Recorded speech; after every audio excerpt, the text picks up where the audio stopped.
July August বৈষম্য বিরোধী ছাত্র আন্দোলন দমনের সংগঠিত মানবতা অপরাধের অভিযোগে দায়ের করা মামলায় গ্রেফতার দেখে ৩ পুলিশ সদস্যকে কারাগারে পাঠিয়েছে আন্তর্জাতিক অপরাধ ট্রাইব্যুনাল। গ্রেফতারকৃত পুলিশ কর্মকর্তারা হলেন মিরপুর জোনের এডিসি এম মইনুল ইসলাম, বরখাস্ত হওয়া শাহবাগ থানার সাবেক ওসি অপারেশন আরশাদ হোসেন এবং এএসআই চঞ্চল চন্দ্র সরকার। এদের মধ্যে বৈষম্য বিরোধী আন্দোলনে ৩১ জুলাই আন্দোলনকারী শিক্ষার্থীর মুখ চেপে ধরা পুলিশ আরশাদ হোসেনের মামলার পরবর্তী শুনানি আগামী ২৩ ফেব্রুয়ারি নির্ধারণ করা হয়েছে। এছাড়াও ১৯ জুলাই রামপুরার মেরাদিয়ায় নির্মাণাধীন ভবনের কার্নিশে ঝুলে থাকা এক কিশোরকে গুলি করা এএসআই চঞ্চল এবং মিরপুরের এডিসি মইনুল ইসলামের পরবর্তী শুনানি হবে ২৪ মার্চ।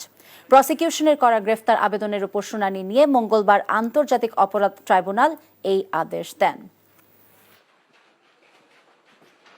গতকালকে আন্তর্জাতিক অপরাধ ট্রাইব্যুনাল থেকে যে কয়েকটি ওয়ারেন্ট অফ অ্যারেস্ট ইস্যু করা হয়েছিল, সেই ওয়ারেন্ট অফ অ্যারেস্টের ভিত্তিতে ৩ জন আসামিকে গ্রেফতার করে ট্রাইব্যুনালে আজকে হাজির করা হয়েছিল।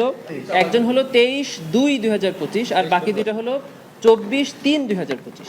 এই ৩ জন আসামিকেই ট্রাইব্যুনাল একটি আদেশের মাধ্যমে কারাগারে প্রেরণের নির্দেশ দিয়েছেন। ২৫০টিরও বেশি ডিজাইন অপশন নিয়ে ওয়ালটন স্মার্ট ফ্রিজ, বোঝে আপনার প্রয়োজন।